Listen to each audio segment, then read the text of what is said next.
اس لیے میرے دوست عزیزو، ہمیں سب سے پہلے اپنی کمائی کے نقشوں کو علم پر لانا ہوگا، کیونکہ اگر نماز، ذکر، تلاوت، عبادت ہو بھی جاوے تو سوال تو سب سے پہلے اس کا ہے کہ معاملات کے ذریعے سے جو حقوق مارے جا رہے ہیں، ساری عبادتیں حق والے لے اڑیں گے تو یہ عبادات سے تو یوں صفر ہو گیا، اور معاملات میں جو احکام توڑے ہیں، کیونکہ معاملات میں دو حق ہیں، ایک اللہ کا حق ہے، ایک بندے کا حق ہے۔ کمانے اور خرچ کرنے میں ایک تو سب سے پہلے اللہ کا حق ہے، اللہ کا حق یہ ہے کہ میرے حکم کے مطابق کما رہا ہے یا نہیں، اور دوسرا حق یہ ہے اللہ کا کہ زکوٰۃ ادا کر رہا ہے کہ نہیں۔ پھر خرچ کرنے میں بھی کہ خرچ کرنے میں اللہ کا حکم بندوں کے حقوق کا ہے۔ تو میں نے عرض کیا کہ اگر معاملات میں حکم توڑے گئے تو عبادات تو جتنی ہیں وہ تو بندے لے اڑیں گے حق کے، اپنے حق کے بدلے میں۔ پھر سوال اس کا ہوگا کہ مال کہاں سے کمایا، کہاں خرچ کیا۔ میرے دوستو، عزیزو، بزرگوں، ہر سمجھتے تھے لوگ تھوڑا سا حرام کھانے کو معمولی سمجھتے ہیں، حالانکہ لقمہ سمندر ہے، خیالات اس کے موتی ہیں۔ جیسی غذا ہوگی ویسے خیالات ہوں گے، جیسی غذا ہوگی ویسے خیالات ہوں گے۔ اس لیے سب سے پہلا سوال میرے نزدیک عبادات سے پہلے مسئلہ معاملات کا ہے، کیونکہ طہارت نماز سے پہلے ہے، طہارت نماز سے پہلے ہے۔ دیکھو میرے دوستو، طہارت یہی نہیں ہے کہ غسل کر لیا، وضو کر لیا، نہیں۔ علماء نے لکھا ہے کہ جسم بدن کے خون کا پاک ہونا، سود سے، جھوٹ سے، غبن سے، دھوکے سے، اس سب کا پاک ہونا، یہ بھی ظاہری طہارت ہے، یہ بھی ظاہری طہارت ہے۔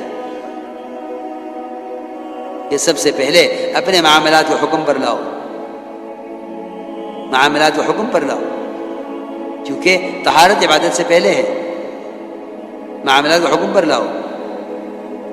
سود کا ایک لقمہ، خدا کی قسم، سگی ماں کے ساتھ 70 مرتبہ زنا کرنے سے زیادہ گندگی اپنے اندر رکھتا ہے۔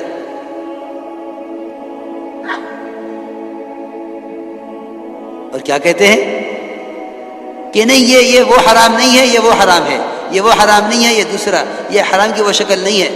ہماری بات یاد رکھیو، کسی چیز کے حرام ہونے کی بنیاد، کسی آلے کے حرام ہونے کی بنیاد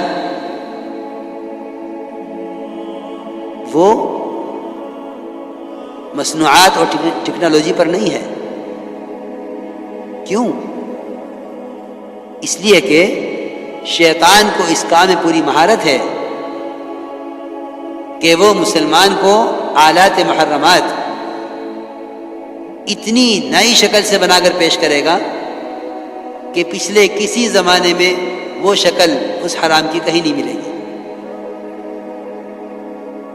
لوگ کہیں گے کہ نہیں، وہ حرام تھا، یہ حلال ہے، حالانکہ دونوں کا خدا کی قسم مقصد ایک ہے۔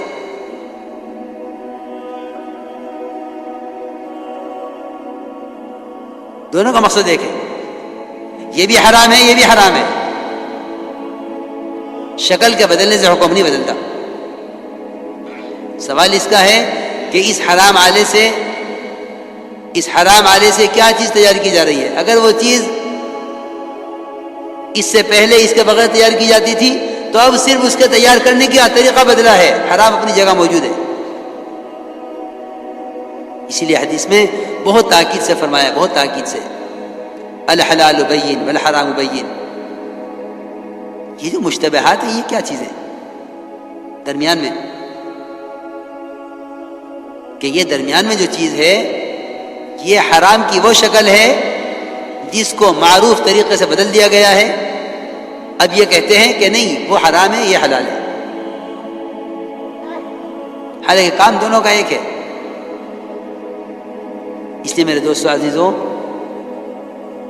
تقوی کے بغیر تو مسلمان زندگی کے کسی شعبے میں کامیاب ہو نہیں سکتا. اور یہ بھی یاد رکھنا کہ تقوی کے بغیر یہ کوئی برکت، کوئی نصرت، اللہ کو کوئی وعدہ اپنے لیے پورا نہیں کرا سکتا، کیونکہ اللہ تعالیٰ نے جو وعدے کیے ہیں محض تقوی پر کیے ہیں. من یتق اللہ یجعل لہ مخرجا، پہلا وعدہ یہ ہے تقوی پر کہ ہم متقی کے لیے نکلنے کا راستہ بنائیں گے، چاہے ساتوں آسمان زمین ملا دیے جاویں، ان کے درمیان ایک آدمی کو بند کر دیا جاوے اور وہاں اس کو حرام کا موقع دیا جاوے اور یہ بچ کر بھاگنا چاہے تو اللہ ساتوں آسمان زمین سے نکلنے کا راستہ بنائیں گے. اللہ نے کیا ہے. یوسف علیہ السلام نکلتے چلے گئے، سارے دروازے بند تھے. اگر ایک اگر بیٹھ جاتے کہ حرام سے بچنے کا موقع نہیں ہے، نہیں، ایسا نہیں ہے، بلکہ جو حرام سے بچنا چاہتا ہے راستے اس کے لیے کھلتے ہیں. یہاں تو زمانے میں طے ہو گیا ہے کہ کیونکہ حالات ایسے ہیں اس لیے ارادہ ہی نہ کرو حرام سے بچنے کا. کہاں تک بچیں؟ پہلا وعدہ تقوی پر یہ ہے کہ ہم نکلنے کا راستہ بناویں گے. یوسف علیہ السلام کے لیے سارے دروازے کھلتے چلے گئے. پھر یہ بھی نہیں کہ تم ایک دفعہ بچو گے تو ہم تمہیں بچا کے تمہیں کامیاب کر دیں گے، کہ نہیں، ہم تمہارے تقوی کا امتحان لیں گے. تقوی کا امتحان یوسف علیہ السلام کا جیل میں جانا ہے کہ دیکھیں وہاں جا کر ایسا تو نہیں کہ جیل سے تنگ آ کر واپس حرام کی طرف آویں، کہ نہیں، میں اس حرام سے اپنے آپ کو بچاتا ہوں، چاہے جیل مل جاوے. رب السجن احب الیہ، کہ جیل زیادہ پسند ہے مجھے اس حرام سے. جیل میں دعوت دیتے رہے آنے والوں کو، اللہ کی توحید کی دعوت پہلے دی اور خواب بیان کرنے والوں، خواب پیش کرنے والوں کے خواب کی تعبیر بعد میں دی. وہاں بھی پھر تنبیہ ہوئی کہ نجات پانے والے سے کہہ دیا تھا کہ میرا ذکر کر دینا بادشاہ کے سامنے. اللہ کی شان کہ وہاں شیطان نے یوسف علیہ السلام کو اللہ کی یاد بھلا دی. انسا الشیطان فانسا الشیطان ذکر ربہ، ذکر رب یوسف. یہاں علماء نے تفسیر کی ہے کہ یوسف علیہ السلام کو شیطان نے اس وقت اللہ کی یاد بھلا دی کہ ہم سے کیوں نکاح نکلنے کے لیے جیل سے جب آنے کے لیے ہم سے کہا تھا، بادشاہ کے پاس کیوں کہلوایا. سنو،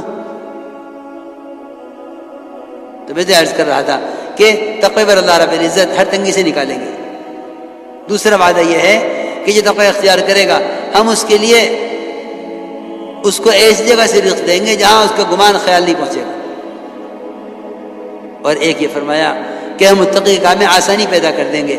داؤد علیہ السلام کے لیے لوہے کو اس لیے نرم کیا گیا کہ انہوں نے بیت المال سے ذاتی خرچ لینا بند کر دیا، حالانکہ بادشاہ تھے، خلیفہ تھے،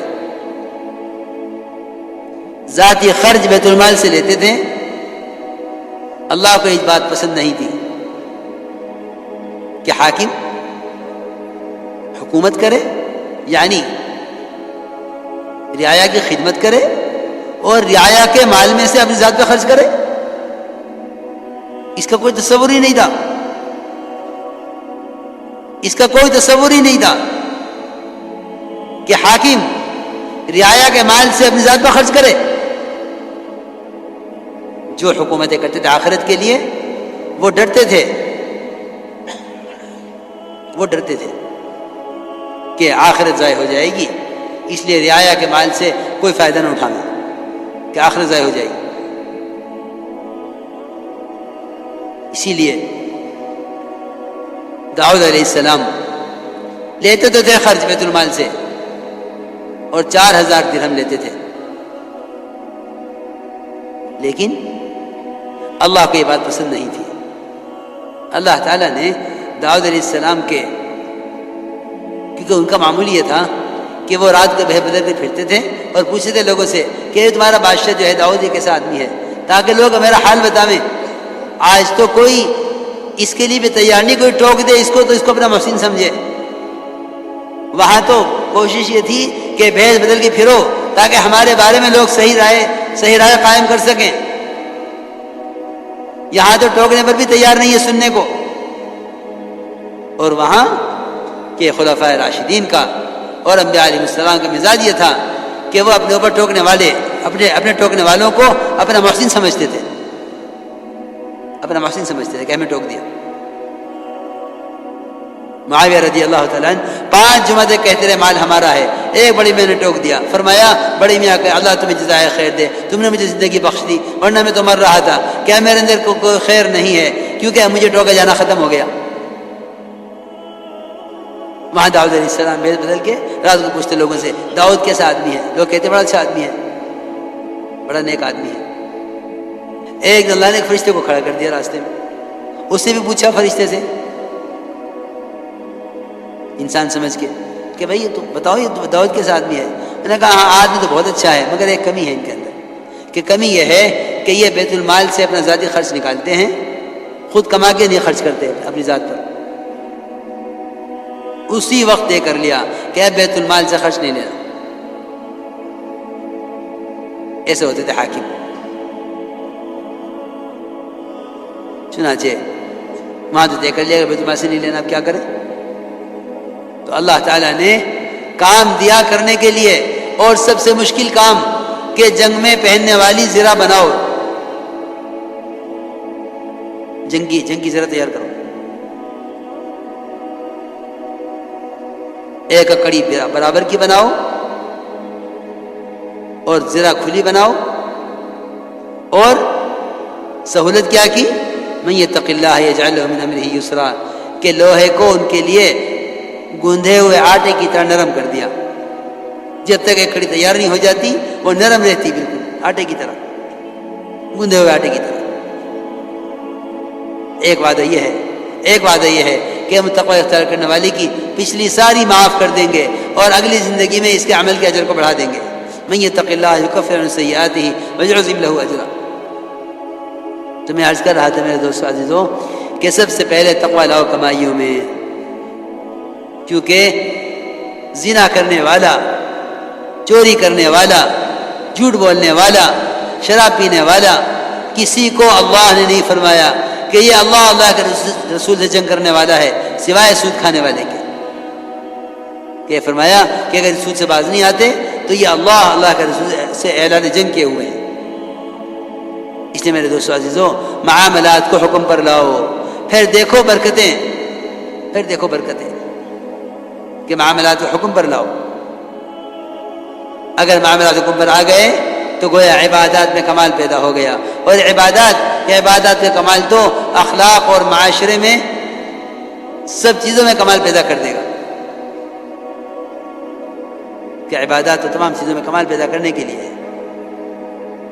اس لیے ہمیں دعوت کے ذریعے اپنی پوری زندگی کو بدلنا ہے، دعوت کے ذریعے پوری زندگی کو بدلنا ہے۔